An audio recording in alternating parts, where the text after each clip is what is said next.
Hello students, good morning. देखिए, trigonometry में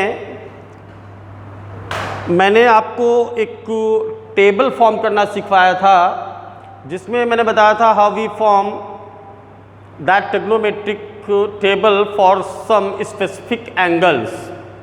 तो वहाँ पर मैंने आपको 0 डिग्री के लिए, 30 डिग्री के लिए, 45 डिग्री के लिए, 60 डिग्री के लिए और 90 डिग्री के लिए सभी जो हमारे ऑल 6 ट्रिग्नोमेट्रिक रेशियोज़ होते हैं उनकी वैल्यू क्या क्या होती है, ये मैंने आपको सिखाया था। तो आइए उसी पर बेस्ड आपकी एनसीईआरटी में एक्सरसाइज है 8.2। तो किस तरीके से ये एक्सरसाइज 8.2 हम सॉल्व करेंगे, आइए आज हम सीखते हैं। देखिए, इसमें एक क्वेश्चन तो आपका जो क्वेश्चन नंबर 1 है बेटा, जो कि इवैल्यूएशन पर आधारित है, दैट इज इवैल्यूएट। इसका फर्स्ट पार्ट है sine 60 degree into cos 30 degree plus sine 30 degree into cos 60 degree. तो आप लोग क्या करिए बेटा, टेबल आप लोग अपने सामने रख लीजिए। और मैंने बोला था कि उस टेबल की जब आप बार बार प्रैक्टिस करेंगे, उसको कई बार बनाएंगे, तो धीरे धीरे आपको सारी वैल्यू लर्न हो जाएंगी, जैसे मुझे याद हो गई हैं। साइन 60 आप टेबल में देखें, इसकी √3/2 वैल्यू होती है, into cos 30 also √3/2, sine 30 1/2, cos 60 also 1/2। बेटा these are the 2 rational numbers, multiply करते हैं तो numerator to numerator and denominator to denominator. √3 into √3 3, 2 2 ज़ा 4, 1 इंटू 1 1, 2 2 ज़ा 4। Denominators are same, carry 1 at the numerator as it is.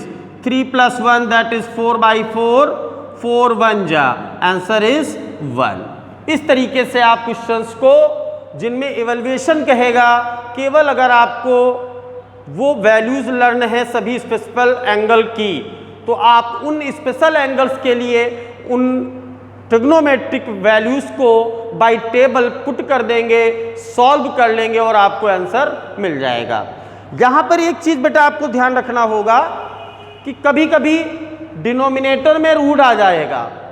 तो आपने 9th में जो चैप्टर पढ़ा था रेशनलाइजेशन, कि डिनोमिनेटर जो है हमारा रेशनलाइज होना चाहिए, रूट के फॉर्म में नहीं होना चाहिए। तो अगर कभी भी इवैल्यूएशन से रिलेटेड ट्रिग्नोमेट्री में कोई प्रॉब्लम आए और डिनोमिनेटर में कोई भी रूट वाली नंबर आ जाए, तो आपको वहाँ से रूट को हटाना होगा, और इसके लिए आप रेशनलाइजेशन प्रोसेस को यूज़ करेंगे, आपको याद रखना है। जैसे एक मैं बेटा क्वेश्चन और आपको ट्राई बताता हूँ। Second part, it is 2 tan square 45 degree plus cos square 30 degree and then minus sine square 60 degree. और इसको बेटा इवैल्यूएट करना है। तो 2 tan 45 बेटा 1, इसका स्क्वायर, कॉस 30 अभी आपको बताया था √3/2 it's square, sine 60 also √3/2 it's square. Same value, opposite sine cancel, 2 1 square is 1, 2 1 जा दैट इज 2। आपको आंसर बेटा 2 मिल गया। तो इस तरीके से पहले पार्ट में बेटा जितने क्वेश्चन हैं, यू विल ट्राई देम, आप उन्हें सॉल्व करेंगे, और अगर कोई भी प्रॉब्लम आती है तो आप मुझे शेयर करेंगे। अब बेटा क्वेश्चन नंबर 2 जो हमारा वो ऑप्शनल है, जहाँ पर ईच क्वेश्चन में 4 पार्ट दिए हुए हैं और आपको बताना है कि उनमें कौन सा पार्ट करेक्ट है। जैसे पहला है 2 tan 30 डिग्री अपॉन में बेटा है 1 + tan स्क्वायर 30 डिग्री, और हमें इसको इवैल्यूएट करना है। बाहर ले लो। तो अब tan 30 बेटा आपको पता 1/√3 होता है, 1 + tan 30 1/√3, इसका स्क्वायर कर दिया ऊपर आपका 2 1 जा 2 अपॉन रूट 3, नीचे बेटा 1 + 1 का स्क्वायर 1, रूट 3 का स्क्वायर 3 हो जाएगा। तो न्यूमरेटर में 2 अपॉन रूट 3, 3 1 जा 3 + 1 4 अपॉन 3, 2 अपॉन रूट 3 इंटू किया, डिनोमिनेटर में जो वैल्यू उसको रेसिप्रोक कर दिया, 2 1 जा 2 2 जा, ऊपर आपका 3 1 जा 3, नीचे आपका 2 रूट 3 आ गया। 3 can be written as root 3 into root 3 upon में 2 रूट 3, एक रूट 3 आपका कैंसिल हुआ, it's root 3 upon 2 and you know root 3 is the value of sine 60 and cos 30। Option में क्या मिल रहा है आप देखेंगे तो here it is sine 60 degree है, तो it means option is sine 60 degree. इस तरीके से बेटा ये क्वेश्चन आपका सॉल्व हो जाएगा। अब इसमें जो बेटा सेकंड है,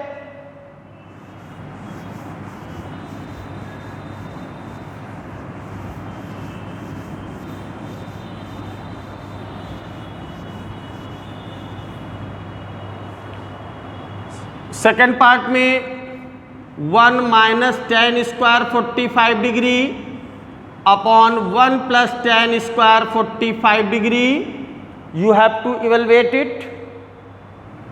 तो 1 - tan 45 is 1, 1 + tan 45 is 1, 1 - 1 square is 1, 1 + 1, 1 - 1 0, 1 1 2 and 0 upon something it is 0, and you know 0 is the value of, here 4 option is tan 90, 1, sin 45 and 0, hence option D is correct। 0 यानी hence option D is correct, यानी आपका option D बेटा correct है। अब आते हैं third में। Third में sin 2a is equal to sin a, sin 2a is equal to sin a। कह रहा this statement is correct for value of angle A. Angle A की किस वैल्यू के लिए बेटा ये आपका ट्रू होगा, ये हमें पता करना है। तो यहां पर नीचे ऑप्शन में बेटा पहला 0 डिग्री, 30 डिग्री, 45 और 60 है। तो बारी बारी से हम जो गिवन ऑप्शन हैं उनमें पुट करेंगे ए के प्लेस पर। तो सबसे पहला ऑप्शन बेटा 0 डिग्री है, तो पुटिंग ए इक्वल 0 डिग्री, तो sine 2 × a is 0, 2 sin a is 0, sine 2 × 0 0, 2 sin 0, sine 0 degree की वैल्यू बेटा 0 होती है, this side also 0, this side 0, 2 × something 0। आपने क्या देखा, बोथ साइड्स इक्वल आ गए, hence option A is correct, यानी आपका ऑप्शन बेटा ए करेक्ट है। अब फोर्थ है बेटा, फोर्थ में सेम है जैसे आपका क्वेश्चन नंबर 1 था, मैंने भी बताया था सेम वही है। तो आप इसे ट्राई करेंगे, खुद आप ट्राई करेंगे, हो जाएगा आपका ये सेम एज फर्स्ट पार्ट की तरह ही है। उसके बाद बेटा क्वेश्चन नंबर आपका 3 है, और 3 में tan a + b कह रहा है, अगर tan a + b की वैल्यू √3 हो, tan a - b की वैल्यू 1 √3 हो, तो एंगल a और एंगल b की वैल्यू क्या होगी, ये आपको बताना है। आइए देखते हैं। tan a + b बेटा आपका √3 है। अब टेबल में जाइए और tan वाले कॉलम में पहुंचिएगा। टेबल आप सभी लोग सामने रखें, टेबल में जाइए और tan वाले कॉलम में जाइए और देखिए tan वाले कॉलम में √3, tan किस एंगल की वैल्यू होती है, तो आपको दिखा होगा tan 60 डिग्री की वैल्यू बेटा √3 होती है। इक्वेशन यहां पर इक्वल का सिंबल है, इक्वल के बोथ साइड में अगर रेशियो सेम है तो एंगल भी सेम होते हैं, इसका मतलब a + b की वैल्यू 60 डिग्री होगी। ये आपको इक्वेशन 1 मिल गई। Same as tan a - b बेटा क्या था, 1/√3 था, tan a minus B. Again बेटा टेबल में जाइए और देखिए 1/√3 किस tan के एंगल की वैल्यू है, तो आपको दिखा होगा tan 30 डिग्री की वैल्यू है। अगेन बोथ साइड में रेशियो सेम, देन एंगल भी सेम, इसका मतलब a माइनस बी की वैल्यू क्या होगी, 30 डिग्री होगी। ये आपकी इक्वेशन 2 मिल गई। Now solving equation 1 and 2, both equation को आप सॉल्व करें तो a plus B is equal 60 and a minus B is equal 30।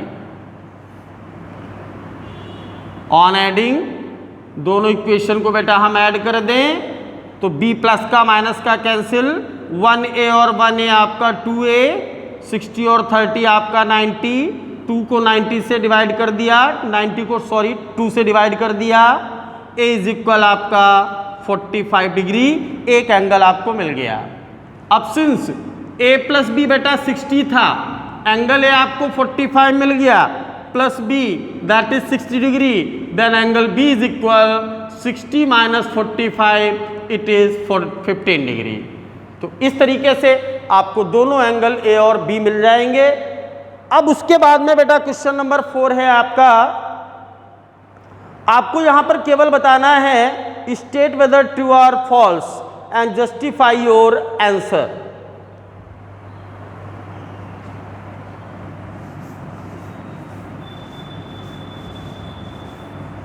तो किस तरीके से ये बेटा ट्रू फॉल्स वाले स्टेटमेंट हम चेक करेंगे। जैसे पहला है हमारा, कह रहा sine a plus B that is equals to sine a plus sine B.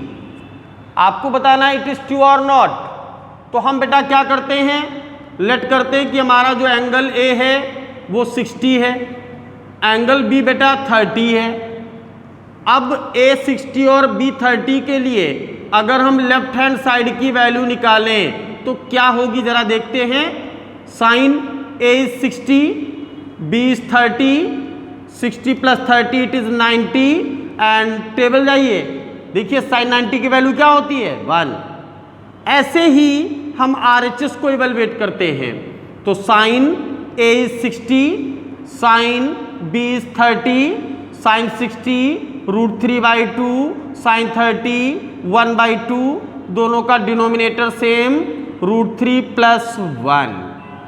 Left hand side की वैल्यू 1 है, राइट साइड की वैल्यू √3 प्लस 1/2 है। Since left hand side that is not equal to right hand side, hence sine a plus b is equal sine a plus sine b।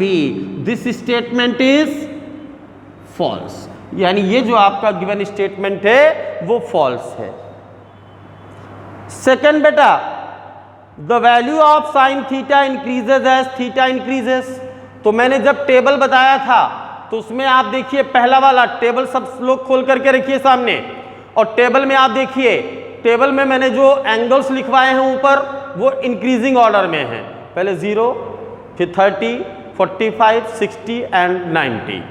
अब अगर sign वाली value देखें तो मैंने बताया था ना थीटा के साथ साथ साइन की वैल्यू भी इंक्रीज करती है, और कॉस में मैंने जस्ट उल्टा बताया था, उसका ऑर्डर चेंज हुआ था, वो डिक्रीजिंग ऑर्डर में थी। इसका मतलब अगर थीटा बढ़ेगा तो साइन थीटा की वैल्यू बढ़ेगी, अगर थीटा बढ़ेगा तो कॉस थीटा की वैल्यू घटेगी, because it was in decreasing order, वो आपकी डिक्रीजिंग ऑर्डर में थी। तो ये आपको याद रखना है कि value of sine theta increases as theta increases, this statement is true. आप इसे जस्टिफाई करना है तो आपको जैसे पता है साइन 0 डिग्री की वैल्यू 0 होती है और साइन 30 डिग्री की वैल्यू 1/2 होती है। आपने यहां देखा एंगल आपका इंक्रीज हुआ, वैल्यू भी क्या हो गई, increase, hence this is correct. Third में, the value of cos theta increases as theta increases. Cos 0 हम देखते हैं तो कॉस 0 डिग्री की वैल्यू बेटा 1 एंड देन कॉस 30 डिग्री की वैल्यू इट इज √3/2। 2। तो आपने यहां पर क्या देखा कि थीटा आपका इंक्रीज हुआ, लेकिन वैल्यू जो है वो डिक्रीज हो रही है। कैसे भाई? √3 होता है आपका 1.732 और इसको 2 से डिवाइड करेंगे, 0.28 जा 16, 1 2 6 जा 2 6 जा। अब 1 बड़ा होता है बेटा या 0.866 बड़ा होता है? तो 1 बड़ा है, इसका मतलब एंगल बढ़ा तो कॉस की वैल्यू डिक्रीज हो रही है। जबकि क्वेश्चन में क्या कह रहा है? Value of cos theta increases when theta increases, तो this statement is false. Fourth, sine theta equal cos theta, true for all values of theta. तो that is fourth, sine theta is equal cos theta. कह रहा है ये theta की सभी values के लिए ट्रू है। तो हम क्या करते हैं? पुटिंग थीटा 30 डिग्री, तो इधर आया साइन 30 डिग्री, दिस साइड बेटा कॉस 30 डिग्री। साइन 30 बेटा 1/2 होता है, कॉस 30 √3/2 होता है। This both sides are equal, since 1/2 not equal √3/2, it means हमारा जो गिवन स्टेटमेंट है दैट इज फॉल्स। लास्ट है बेटा, cot A is not defined of angle A equal 0 degree. cot A, अगर हम A की वैल्यू 0 डिग्री मान लें तो cot 0 डिग्री की वैल्यू टेबल में जाइए, आप देखिए क्या होती है? इनफाइनाइट। इनफाइनाइट का मतलब इट इज नॉट डिफाइंड, तो दैट इज ट्रू। ये आपका ट्रू होगा बेटा। तो इस तरीके से आपकी एनसीईआरटी की एक्सरसाइज 8.2 मैंने सॉल्व करवा दी। अगला जो वीडियो होगा एनसीईआरटी की एक्सरसाइज 8.3 का होगा, ये आपको मैं कल बताऊंगा। Okay students, have a nice day.